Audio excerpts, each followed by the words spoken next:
Pagbasa mula sa aklat ni Propeta Isaías. Noong mga nakaraang araw, iniligay niya sa kahihiyan ang lupain ng Zebulun at ang lupain ng Neftali. Ngunit sa panahong darating, dadakilain niya ang lupaing ito, daanang papunta sa lawa, sa ibayo ng Hordan, sa Galilea ng mga Hentil.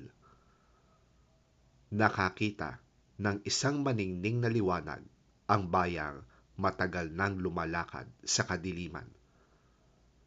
Sumikat na ang liwanag sa mga taong naninirahan sa lupaing balot ng dilim. Pinasigla mo ang kanilang pagdiriwang.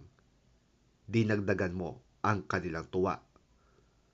Nagagalak sila na parang panahon ng anihan at parang mga taong naghahati-hati sa nasamsam na kayamanan.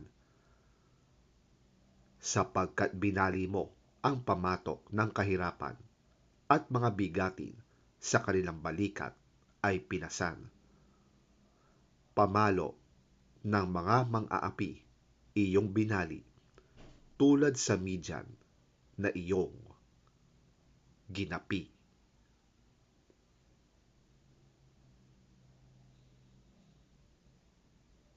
Ang salita ng Diyos. Salamat sa Diyos. Pagbasa mula sa unang sulat ni Apostol San Pablo sa mga taga-Korinto. Mga kapatid, ako'y nakikiusap sa inyo sa pangalan ng ating Panginoong Hesukristo. Magkaisa kayo at huwag magkabahabahagi, maging sa isipan at maging sa layunin. Sapagkat ibinalita sa akin ng mga kasamahan ni Chloe na kayo raw ay nag-aaway-away. Ito ang tinutukoy ko. May nagsasabing, kay Pablo ako. May nagsasabi namang, ako'y kay Apolos. May iba pa ring nagsasabi, kay Pedro ako. At may iba namang nagsasabi, ako'y kay Kristo. Bakit? Nahati ba si Kristo? Si Pablo ba ang ipinako sa krus para sa inyo? Binautismuhan ba kayo sa pangalan niya?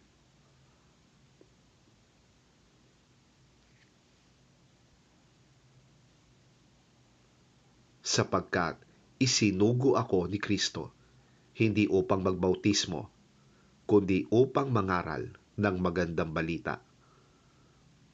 Ipinangaral ko nga ito, ngunit hindi sa pamamagitan ng mahusay na pagtatalumpati at karunungan ng tao, nang sa gayon ay hindi mawalan ng kabuluhan ang pagkamatay ni Kristo sa krus.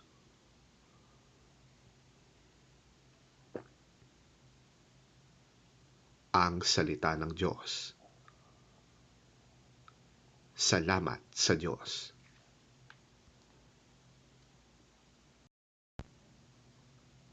Ang mabuting balita ng Panginoon ayon kay San Mateo. Papuri sa iyo, Panginoon.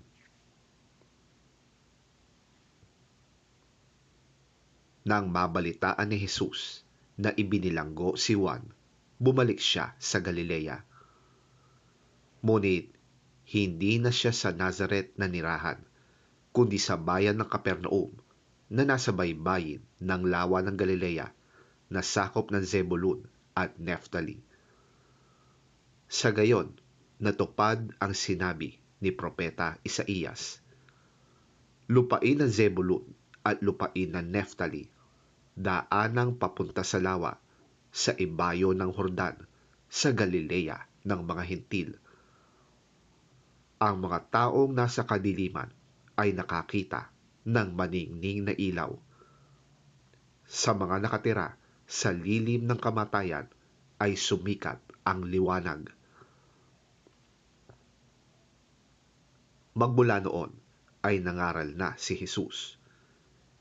Itinuturo niyang, magsisi na kayo at talikuran ang inyong mga kasalanan, sapagkat malapit nang dumating ang kaharian ng langit.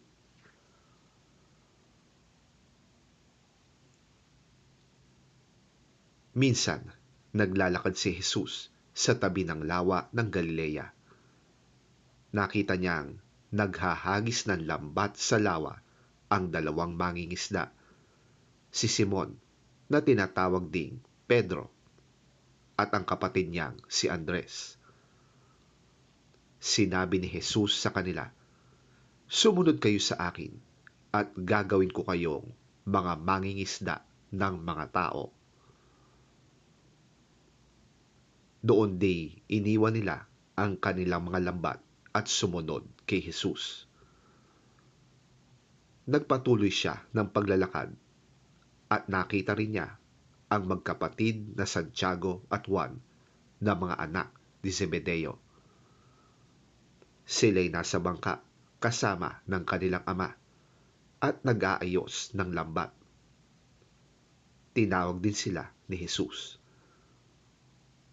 Agad nilang iniwan ang bangka at ang kanilang ama at sumunod kay Jesus. Nilibot ni Jesus ang buong Galilea. Nagtuturo siya sa mga sinagoga at ipinapangaral ang magandang balita tungkol sa paghahari ng Diyos. Pinapagaling din niya ang lahat ng mga taong may sakit at karamdaman.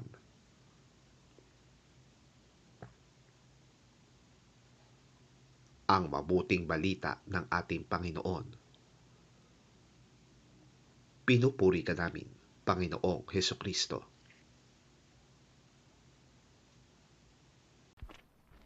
When Jesus heard that John had been put in prison, he returned to Galilee.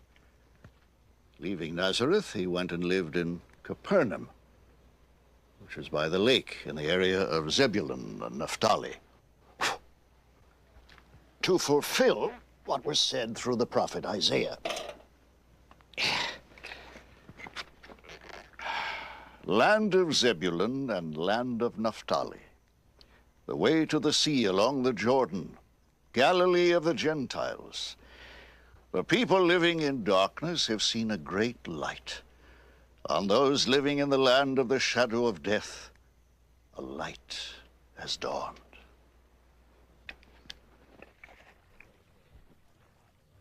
From that time on, Jesus began to preach, repent, for the kingdom of heaven is near.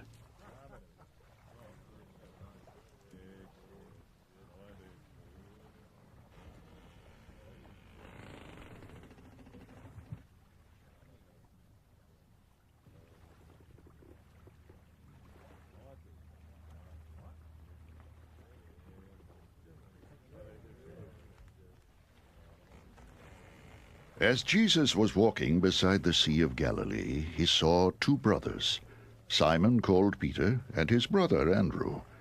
They were casting a net into the lake, for they were fishermen.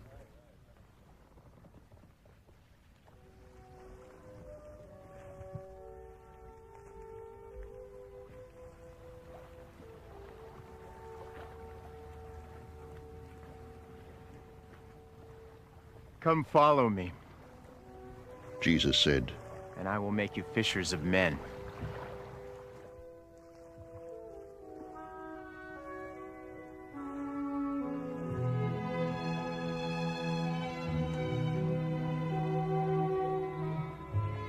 At once they left their nets and followed him.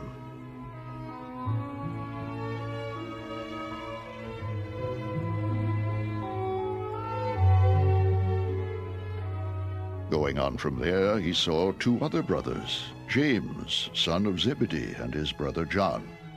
They were in a boat with their father Zebedee, preparing their nets.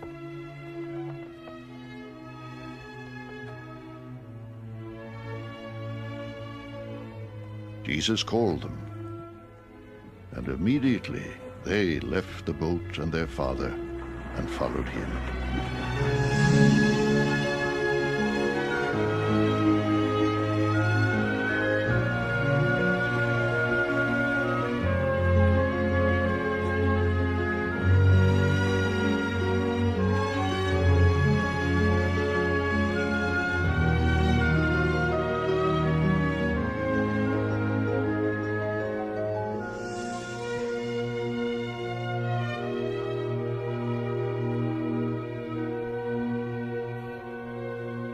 Jesus went throughout Galilee, teaching in their synagogues, preaching the good news of the kingdom, and healing every disease and sickness among the people.